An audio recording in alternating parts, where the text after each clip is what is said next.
Hello guys, আসসালামু আলাইকুম। সবাই কেমন আছেন? আশা করি ভালো আছেন। তো দেখতেই পাচ্ছেন, এটা হচ্ছে ব্রাহ্মণবাড়িয়া জেলায় বিরাশা এলাকা। আজকে বুধবার 4 তারিখ ভোর 4টার সময় এখানে আগুন লেগেছে। আমি ভোরবেলা উঠে জানালার কাছে যেয়ে দেখি এখানে আগুন। তো আমি তাড়াতাড়ি করে ছাদে চলে আসলাম দেখার জন্য।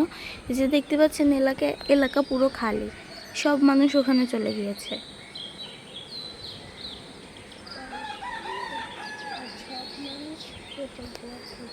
সবাই বিরাশার জন্য দোয়া করবেন, অবশ্যই সবাই বিরাশার জন্য বেশি বেশি করে দোয়া করবেন।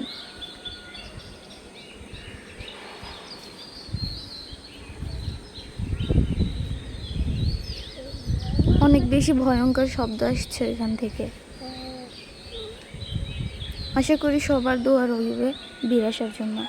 আল্লাহ হাফেজ।